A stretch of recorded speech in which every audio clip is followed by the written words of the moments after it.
പ്രിയപ്പെട്ട പ്രേക്ഷകരെ, ഇന്ന് ഞാൻ നിങ്ങളെ ഒന്ന് പരിചയപ്പെടുത്തുന്നത് നമ്മുടെ കോട്ടാങ്ങാൽ സിറ്റിയാണ്. കോട്ടാങ്ങാൽ അറിയപ്പെടാത്തൊരു പരിധിവരെ സ്ഥലങ്ങളില്ല. പത്തനംതിട്ട അറിയപ്പെടാത്ത ആൾക്കാരുമില്ല. പത്തനംതിട്ട ജില്ലയിൽ, അതായത് നമുക്ക് കോട്ടയം ജില്ലയുടെ ബോർഡർ എന്ന് പറയാം. ഇവിടുന്ന് ഏതാണ്ട് 2 കിലോമീറ്റർ കഴിഞ്ഞാൽ കോട്ടയം ജില്ലയാണ്. അപ്പം അവിടുത്തെ ജുമാ മസ്ജിദിൻ്റെ കീഴിലുള്ള കോട്ടാങ്ങാൽ ജുമാ മസ്ജിദിൻ്റെ കീഴിലുള്ള തൈക്കാവാണിത്. പുതിയതായിട്ട് നിർമ്മാണം നടത്തി ഏതാണ്ട് ഒരു 4-5 വർഷമായതേ ഉള്ളൂ കേട്ടോ. അടുത്തത് നിങ്ങൾ നോക്കണം, ഇത് അമ്പലത്തിൻ്റെ കണ്ടോ, അമ്പലത്തിൻ്റെ കമാനമാണ്. ഞാൻ അതിൻ്റെ ഫ്രണ്ട് വശം ഇപ്പോൾ കാണിച്ചു തരാം. ഒന്ന് വെയിറ്റ് ചെയ്യും. ഞാനിത് പറയാൻ കാരണമുണ്ട്. ഈ കോട്ടാങ്ങാൽ സിറ്റിയുടെ കോട്ടാങ്ങാട് പേരിൽ നിരവധി സ്ഥാപനങ്ങളുണ്ട്. പക്ഷേ ഈ ഒരു സ്ഥാപനങ്ങൾ പോലും കോട്ടാങ്ങാലിലില്ല. കോട്ടാങ്ങാൽ പഞ്ചായത്ത് ഓഫീസ് സ്ഥിതി ചെയ്യുന്നത് ഇവിടുന്ന് 5 കിലോമീറ്റർ ദൂരത്താണ്. അതുപോലെ തന്നെ കോട്ടാങ്ങാൽ സർവീസ് സഹകരണ ബാങ്ക് പ്രവർത്തിക്കുന്നത് ചുങ്കപ്പാറയിലാണ്. അതുപോലെ തന്നെ SBIയുടെ ബ്രാഞ്ച് കോട്ടാങ്ങാൽ എന്നുള്ള പേരിലാണ്, അതും പ്രവർത്തിക്കുന്ന ചുങ്കപ്പാറയാണ്. ഈ സ്ഥാപനങ്ങൾ പ്രവർത്തിക്കുന്ന അവിടെ നിന്ന് നമുക്ക് കുറ്റം പറയല്ല കേട്ടോ, തെറ്റിദ്ധരിക്കരുത് ഒരിക്കലും. എല്ലാ നഗരങ്ങളും എല്ലാ സിറ്റികളും എല്ലാ ടൗണുകളും വികസനം ഉണ്ടാകണം. പക്ഷേ ഈ കോട്ടാങ്ങാൽ എന്നറിയപ്പെടുന്നത് നമ്മൾ ഏറ്റവും കൂടുതൽ, അതായത് കോട്ടയം, പത്തനംതിട്ട, ഇടുക്കി, മിക്കവാറും ജില്ലകളിൽ കോട്ടാങ്ങാൽ അറിയപ്പെടും. അതുപോലെ തന്നെ കോട്ടാങ്ങാലിൽ നിന്ന് നിരവധി കുടുംബങ്ങൾ മറ്റുള്ള മേഖലകളിൽ കുടിയേറി പാർത്തിട്ടുണ്ട്. പ്രത്യേകിച്ച് ഇടുക്കി ജില്ലയുടെ പല മലപ്രദേശങ്ങളിലെ ഹൈറേഞ്ച് മേഖലയിലൊക്കെ കോട്ടാങ്ങാലിൽ നിന്ന് ഇഷ്ടംപോലെ ആൾക്കാർ കുടിയേറിയിട്ടുണ്ട്. അവർക്ക് അവിടെ എല്ലാം ഇഷ്ടംപോലെ കുടുംബക്കാരുള്ള ഒരു ഏരിയയാണ് കോട്ടാങ്ങാൽ. അപ്പം ഈ കോട്ടാങ്ങാൽ എന്ന് പറയുമ്പോഴത്തിന് വേറെ വിഷയമുണ്ട്.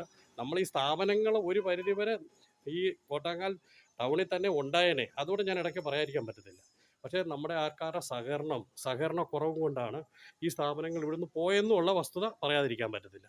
പക്ഷേ ഇവിടെ ഇപ്പം ഏറ്റവും വലിയൊരു ഒരു ദുരവസ്ഥയായിരിക്കുന്നത്. കാരണം വേറൊന്നുമല്ല, ഒരു ബുദ്ധിമുട്ടെന്ന് പറഞ്ഞു കഴിഞ്ഞാൽ ഒരു ധനകാര്യ സ്ഥാപനമില്ല. ധനകാര്യ സ്ഥാപനം എന്ന് പറഞ്ഞു കഴിഞ്ഞാൽ നമ്മളൊരു കാര്യം മനസ്സിലാക്കുക, ഈ ധനകാര്യ സ്ഥാപനം എന്ന് പറഞ്ഞ ഒരു ബാങ്ക് പോലുമില്ല. ഇന്ന് എത്രയോ പ്രൈവറ്റ് സെക്ടറിൽ ബാങ്കുകളുണ്ട്. ഒരു ബാങ്കിൻ്റെ ഒരു ശാഖയെങ്കിലും ഈ കോട്ടാങ്ങാൽ സിറ്റി വരണമെന്നുള്ള വലിയൊരു ആഗ്രഹം ഈ നാട്ടുകാർക്കുണ്ട്. മനസ്സിലായില്ലേ? എത്രയോ ബാങ്ക്, HDFC ഉണ്ട്, അതുപോലെ തന്നെ ICICI ബാങ്കുണ്ട്, അതുപോലെ നിരവധി ബാങ്കുകൾ. ഒരു സഹകരണ ബാങ്കിൽ പോലും കോട്ടാങ്ങാലില്ല. പക്ഷേ കോട്ടാങ്ങാട് പേരിൽ വിവിധ സ്ഥലങ്ങളിൽ പ്രവർത്തിക്കുന്നുമുണ്ട്. ഒരു ഏറ്റവും കൂടുതൽ അത്യാവശ്യം വ്യാപാരികൾക്കും മറ്റുള്ളവർക്കും ഒരു ATM കൗണ്ടറാണ്. ആ ATM കൗണ്ടർ പോലും ഇവിടെ ഇല്ല എന്നുള്ളത് സത്യാവസ്ഥയാണ്. ഓക്കെ, സിറ്റിയുടെ ഒരു വശമാണ് ഇത് കാണുന്നത് കേട്ടോ. ബസ്സുകളൊക്കെ ഇഷ്ടം പോലെ ഉണ്ട്. മല്ലപ്പള്ളിയിൽ നിന്ന് വരുന്നത്, അതുപോലെ മണിമല ഭാഗത്തുനിന്ന് വരുന്നത്, അതുപോലെ തന്നെ പൊൻകുന്നത്തു നിന്ന് വരുന്നത്, അതുപോലെ എരുമേലി റൂട്ടിൽ വരുന്നത് എല്ലാ ബസ്സും കോട്ടാങ്ങാൽ വഴിയാണ് പോകുന്നത്. മനസ്സിലായില്ലേ?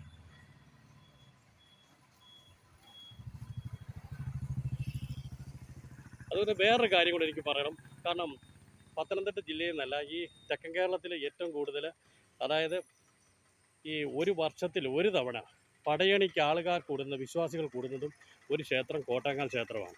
കോട്ടാങ്ങാൽ ദേവീക്ഷേത്രം ഉണ്ടോ? ഈ കോട്ടാങ്ങാൽ ദേവീക്ഷേത്രത്തിൻ്റെ മതിലാണ് ഈ കാണുന്നത്. കണ്ടോ? മതിലല്ല, ഈ ഗേറ്റാണ്. അതുപോലെ നേർച്ചക്കുറ്റി, അതെല്ലാം നമുക്കിതും കണ്ടോ. ആയിരക്കണക്കിന് പേരാണ് ഒരു വർഷത്തിൽ ഒരാഴ്ചയോളം ഇവിടെ കൂടുന്നത്. മനസ്സിലായില്ലേ?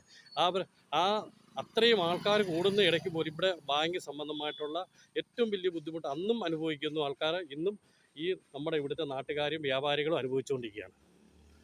സിറ്റിയുടെ പേരിൽ നിന്ന് വന്നിങ്ങനെ സിറ്റിയെ നമുക്ക് കാണുകയാണെങ്കിൽ, ഇപ്പം ഞാൻ കണ്ടില്ലേ, നേരെ നോക്കിയാൽ നമുക്ക് സിറ്റിയാണ്, ചെറിയൊരു സിറ്റിയാണ്. അത് വളരുവാൻ വേണ്ടി ഇവിടുത്തെ നാട്ടുകാർക്ക് വലിയ ആഗ്രഹമുണ്ട്. അതുപോലെ തന്നെ ഒരു ജമാഅത്ത് എന്ന് പറഞ്ഞാൽ മുസ്ലിം മസ്ജിദ് ജമാഅത്തുണ്ട് ഇവിടെ. ഈ ജമാഅത്ത് നമുക്കറിയാം, ഈ ജമാഅത്തിൽ തന്നെ ഏതാണ്ട് 1200ഓളം അംഗങ്ങളുണ്ട്. ഈ അംഗങ്ങൾ വ്യാപിച്ച് കിടക്കുന്നത് കോട്ടാങ്ങാൽ, ചുങ്കപ്പാറ, ആലപ്രക്കാട്, ഇങ്ങനെ മലമ്പാറ, അതുപോലെ തന്നെ ഈ വായ്പൂരിൻ്റെ വടകര, ആ റൂട്ടിലെല്ലാം ഇവിടുത്തെ ജമാഅത്തിന് അംഗങ്ങളുമുണ്ട്, വ്യാപാര സ്ഥാപനങ്ങളുമുണ്ട്. പക്ഷേ കോട്ടാങ്ങാൽ സിറ്റി ഒന്നിനൊന്നിന്, അതായത് കീഴോട്ട് വരികയാണ്. കാരണം ഇവിടെ ഒരു സ്ഥാപനങ്ങൾ വളരുവാൻ ജനങ്ങൾക്ക് വളരെയധികം ആഗ്രഹമുണ്ട്. നമുക്കറിയാം, ഈ ഏതാണ്ട് 15 വർഷമായിട്ട് നമ്മുടെ ഇവിടെ ഫ്ലവർ മില്ല് നടത്തുന്ന നമ്മുടെ ആര്യാട്ട് ഷാജി, അദ്ദേഹത്തോട് 2 അഭിപ്രായം ചോദിക്കുക. കാരണം ഈ ഇവിടുത്തെ ഏറ്റവും വലിയൊരു പ്രശ്നമായിട്ട് നിൽക്കുന്ന എന്താ പ്രശ്നം എന്ന് പറഞ്ഞു? ഇവിടെ ഇപ്പോ ബാങ്കില്ല. കാരണം കോട്ടാങ്ങാലിന്റെ പേരിലാണ് ബാങ്കുകളെല്ലാം ഉള്ളത്. എല്ലാം ചുങ്കപ്പാറയാണ്. SBI കോട്ടാങ്ങലാണ്. അതുപോലെ തന്നെ അത് ഞാൻ പറഞ്ഞു, SBI കോട്ടാങ്ങാലാണ്. അതുപോലെ സർവീസ് സഹകരണ ബാങ്ക് കോട്ടാങ്ങാലാണ്. ആ ചുങ്കപ്പാറയിലെ പല ബാങ്കുകളും ഇപ്പൊ ഇന്ന് ബിസിനസ്സുകൾ കുറവാണ്. കാരണം ഈ കോട്ടാങ്ങാൽക്കാരാണ്, കോട്ടാങ്ങാലുള്ളത് കർഷകരും കൃഷിക്കാരും ഏറ്റവും അതുപോലെ തന്നെ സാധാരണക്കാരും ഇടത്തരക്കാരുമാണ് കൂടുതലായിട്ട് ഏറ്റവും ഉള്ളത്. അതുപോലെ പഞ്ചായത്ത് സ്ഥിതി ചെയ്യുന്നത് കോട്ടാങ്ങാൽ വില്ലേജ് ഓഫീസ് കോട്ടാങ്ങാലാണ്. കുളത്തൂർ വഴിയാണ് കോട്ടാങ്ങാൽ പിന്നെ വില്ലേജ് ഓഫീസ് സ്ഥിതി ചെയ്യുന്നത്. അതുപോലെ തന്നെ നമ്മുടെ ഹെൽത്ത് സെന്റർ കോട്ടാങ്ങലുണ്ട്, ആയുർവേദ ആശുപത്രി ഉണ്ട്. ഇവിടെ നിരവധി ആൾക്കാർ വരുന്നുണ്ട്. അവർക്കൊരു ATM കൗണ്ടറേലും ഇവിടെ കൊണ്ടുവരാൻ MLA-യും MP-യും പരിശ്രമിക്കുകയാണെങ്കിൽ, ഇവിടുത്തെ രാഷ്ട്രീയക്കാരും ജനപ്രതിനിധികളും ശ്രമിക്കുകയാണെങ്കിൽ വളരെ ഉപകാരപ്രദമായിരിക്കും. അതിനുള്ള ബിൽഡിങ്ങുകളും കാര്യങ്ങളും ഒക്കെ കോട്ടാങ്ങൽ ഉണ്ടായിക്കൊണ്ടിരിക്കുകയാണ്. അതിനുവേണ്ടി നല്ലൊരു പരിശ്രമം. ഇപ്പോൾ ഷാജേൻ്റെ അഭിപ്രായം കണ്ടു. ഇതുപോലെയാണ് നിരവധി ആൾക്കാർ വ്യാപാരികൾക്കും പറയാനുള്ളത്. ഓക്കെ, അടുത്തൊരു വീഡിയോ കാണുന്നവർ നന്ദി, നമസ്കാരം. ഹുസൈന റാവുത്തർ, പത്തനംതിട്ട ചുങ്കപ്പാറ. നിങ്ങൾ എൻ്റെ വീഡിയോ സബ്സ്ക്രൈബ് ചെയ്യുക, അതുപോലെ ഷെയർ ചെയ്യുക. ഈ വീഡിയോ മറ്റുള്ളവരിലെത്തട്ടെ, ബന്ധപ്പെട്ട അധികാരികളിലെത്തട്ടെ. ഉടനടിയെങ്കിലും ഒരു നടപടി നമ്മൾ പ്രതീക്ഷിക്കുന്നു. ഈ നാട്ടുകാരുടെ ആവശ്യം. Okay, thank you.